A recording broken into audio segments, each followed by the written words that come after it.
Okay, I think we all know what climate adaptation is. It's basically adjusting to things that are already happening in terms of climate change impacts, and required adjustments for managing the changes. So managing the unavoidable is generally what is described as climate adaptation.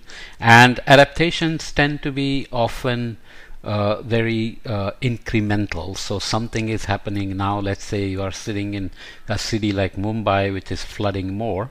Then you build certain structures to manage the water without thinking longer term what may be needed in terms of larger systemic changes in terms of development, drainage systems, and dealing with extreme rainfall rates that are increasing, frequency, duration, intensity, etc. So there is a concept of going from incremental adaptation cycles to transformational adaptation cycles.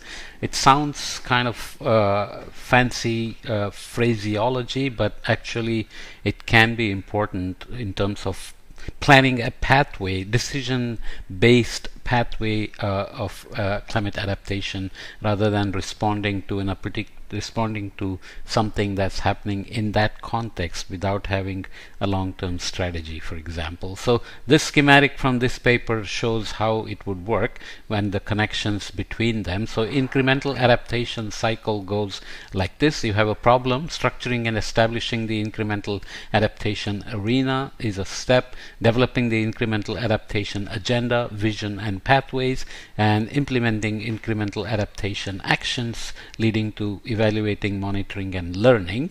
But then you have to jump out of it and also feed back to the transformational adaptation cycle. So there you would go problem structuring, establishing the transformation adaptation arena instead of the incremental adaptation arena, developing the transformation adaptation agenda, vision, and pathway, and implementing transformation agenda actions, evaluating, monitoring, and learning, and then feeding into this incremental adaptation cycle. So of course this also goes into feeding back to problem structuring and establishing transformation adaptation arena.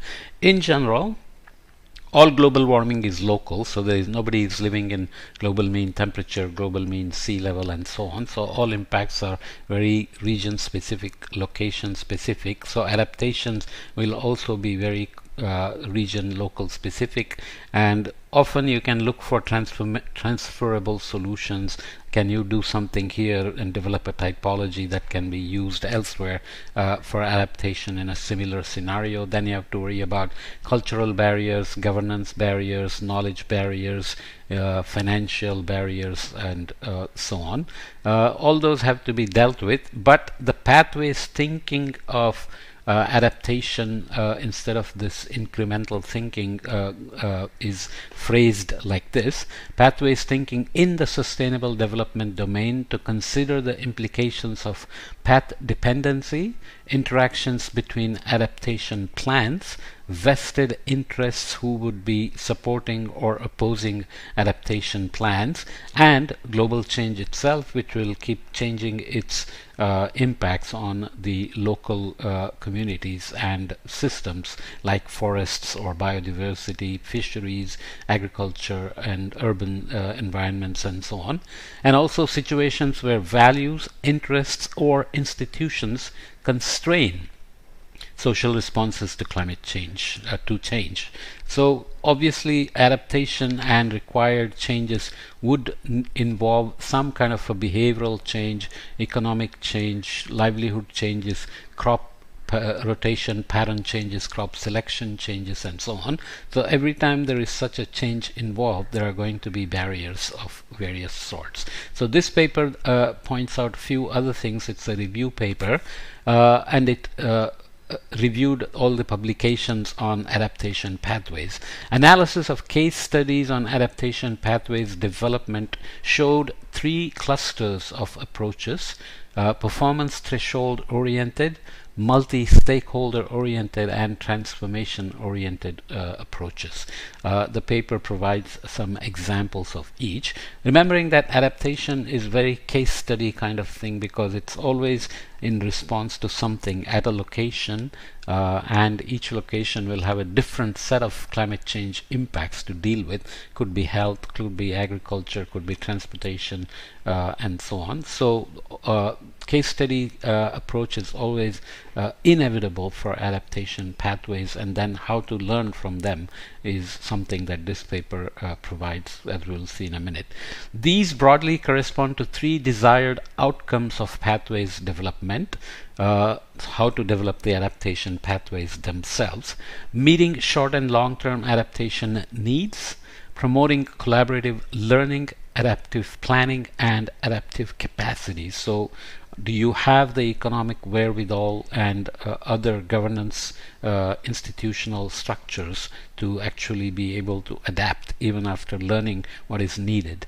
Accounting for complexity and long-term change, including a potential need for transformation.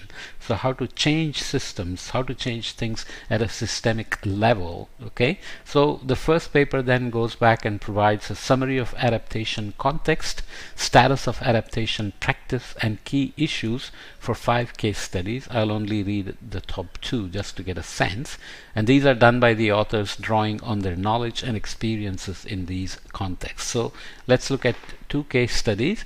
Local governments in the US, the adaptation context was lack of national leadership and policy framework to provide institutional coordination across sectors. So the way federal government responds to climate change, climate adaptation needs, etc., can be dependent on who's the president, who has the majority in Congress, and so on. So states can then take on their own pathways to dealing with the local impacts, especially California, New York, some of the progressive states, for example.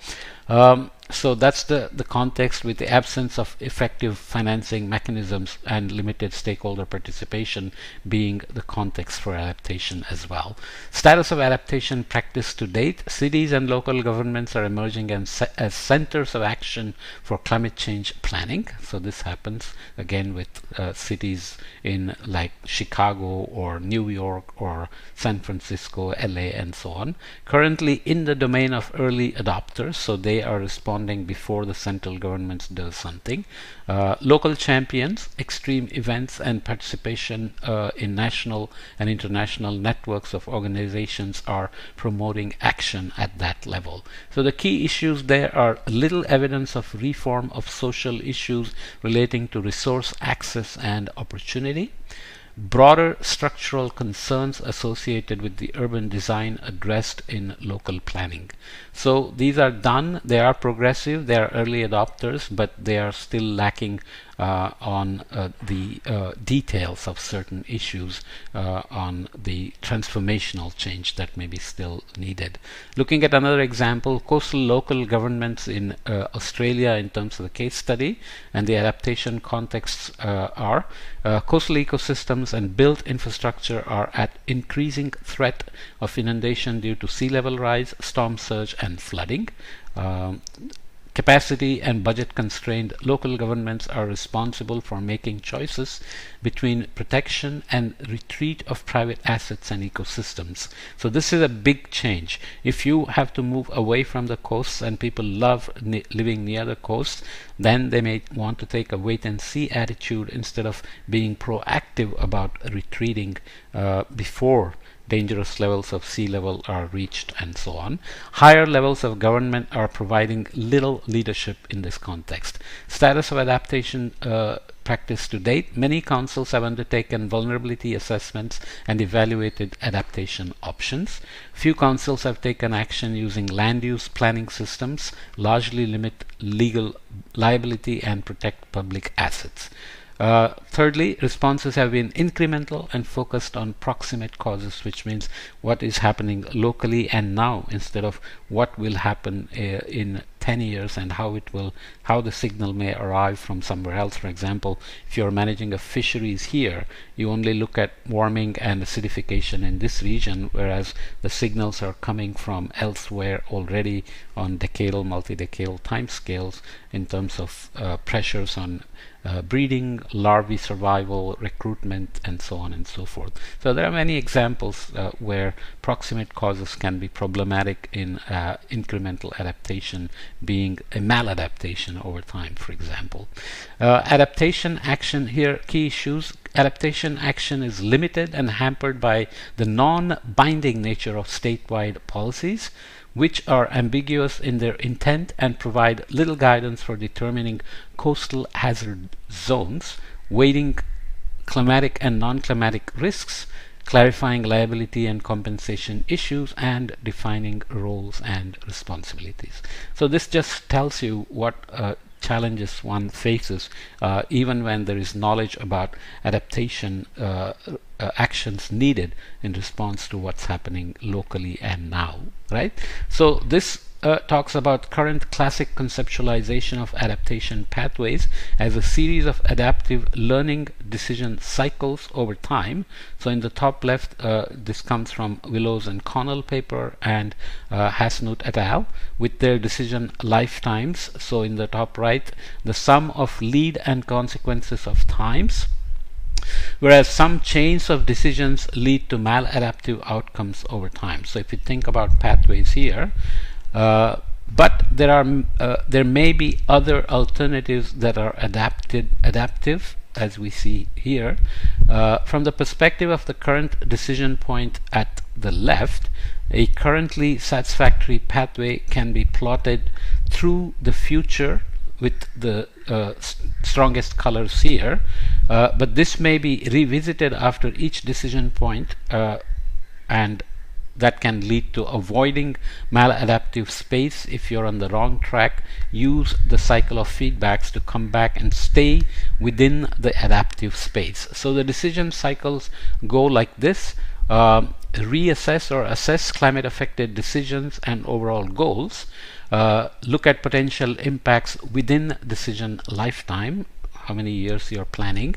Adaptation options and risk minimization should be getting a feedback from this potential impacts at decision lifetime, which should then feed back to select preferred option, implement and monitor, and then reassess climate affected decisions and overall goals. Okay, in the decision cycle context, there is a decision lifetime, and you are looking again at the decision cycle here.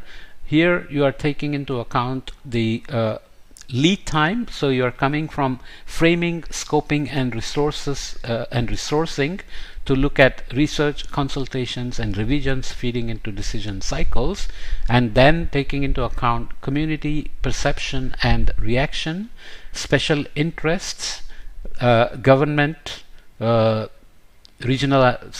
regulations, and funding, and then look at the consequence time, and then have a loop that works. So iterative decision cycles basically then allow you to start with the decision cycle that has to be done now, but then you have a pathway for this adaptation, you reassess, and then you avoid the pathways that lead to maladaptive spaces in both sense. Obviously it's very schematic, but you can understand how such a process would require monitoring, validation, reporting, etc., to stay within the adaptive space and avoid maladaptive spaces and so on. So the paper also looks at the summary of 7 analytical framings of adaptation.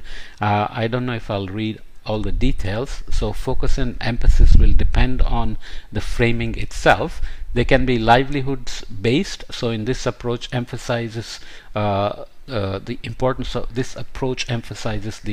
of existing social conditions, individual perceptions, local experiences, and informational institutions as critical aspects for determining how communities cope with current climate conditions as a starting point for developing appropriate adaptation responses. So you want to take what's happening now and consider where we need to go into the future. Impact analytical approach looks at the IPCC views as a single or few decisions that are taken on the basis of projected future impacts, where it is assumed impacts and decisions can be singled out and formally quantified and evaluated using multi-criteria and so on. So that's relying on future projections with all their uncertainties and what-if scenarios and so on. Institution analytic framing emphasizes the need for horizontal integration of policy to mainstream climate change adaptation considerations into existing policy processes. So without reading the others, decision making under uncertainty, social and institutional processes for framing, multi-level governance for framing, and social learning and adaptive management. Okay, so it provides one decision making actors. So this provides the schematic of looking at classic adaptation pathways, required transformative cycles, and then pathway dependencies of these adaptive space and maladaptive space, as we already looked at, and looking at change in biophysical variables over time. Okay, with institutional preparedness being considered, and also looking at adaptive landscape affected by changing climate, but also other drivers and other actors' responses. So climate change is happening in the background. You are making some decisions, and you are trying to stay in the adaptive space and trying to avoid maladaptive space, making decisions and re-evaluating them, reassessing them, and so on, trying to head towards transformative cycles, which gives you long-term adaptations. But you also have climate change throwing up surprises and other drivers, like maybe global supply chains, your dependency on imports of certain materials or technologies, knowledge, etc. And there are actors who may change the game along the way, right? Political decisions, socio-political decisions, and so on. So typically you start with the current decision points and have to consider all these aspects. So reading the caption, one decision-making actors adaptation pathways through an adaptive landscape, building on the metaphor of figure 1 that we had looked at here, where the boundaries between adaptive and maladaptive responses are changing over time due to biophysical changes as climate is changing along the way, but also due to changes in social and institutional context, election cycles, for example, or other impacts that affect socioeconomics, demographics, etc., including the actions of other decision makers who may perceive different adaptation pathways. So you may set on some pathway starting from the current decision point, but along the way a different government or different set of players may come along and decide that this is not the most safest way, and so on. Circle arrows represent decision points. Dark blue arrows represent pathways that are contemporaneously adaptive. Gray arrows lead to maladaptive dead ends. And dashed blue arrows represent more or less transformative pathway segments, and the green arrows show antecedent pathways prior to the current decision cycles here, where you are coming to the decision point with the previous decisions that are already made. So A, faced by the decision maker of concern, here and here. Boxes A to D highlight differences from figure 1 that are discussed in the text that you can read up. So you can see how many aspects are involved in even considering the past and the decisions made already, and the institutional preparedness for the decisions that were made, and then the pathways you will select and the decision cycles you have to keep on revisiting and reassessing to stay in this pathway, and all the time hoping to hit the transformational change that may be needed. So the review paper from 2021 again looks at all the adaptive pathway research approaches and looks at the propositions and outcomes in the learning framework on adaptation pathways development. So this is kind of a summary in some sense. Adaptation pathways development outcomes involve meet short and long-term adaptation needs. Outcome 2 would be promote collaborations, collaborative learnings, adaptive planning, and adaptive capacity. And outcome 3 focuses on accounting for complexity and long-term change, including a potential need for transformation. So the word transformation, you can take it as systemic change, whether it's agricultural system, fisheries system, urban system, transportation system, energy system, and so on and so forth. Okay, so here are the various things under each outcomes. Target a specific decision or decision maker for framing adaptation pathways development. Sequence actions considering future uncertainty.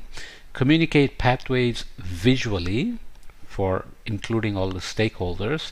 Under this outcome 2, monitor and evaluate to learn and inform implementation, which is where decision-based pathways come from, decision-focused pathways.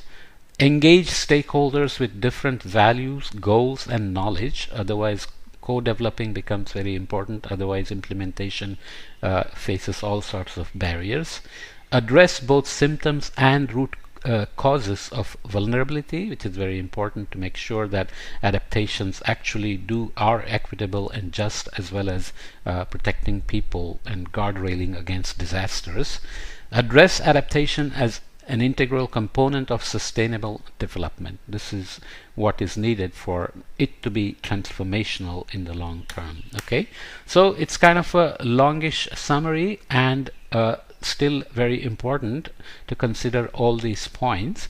Very brief, of course, even though it's 20 minutes long, but there are some very important papers that you can read to follow up on the details, and look always at case studies where these principles are tested, and then you can see whether staying in the adaptive space, avoiding maladaptation works, or there are disaster cases like Easter Island and so on, where lack of action or lack of adaptation plans, incremental or transformational, may have ended up in disasters. Okay, case studies, case studies, case studies, always important.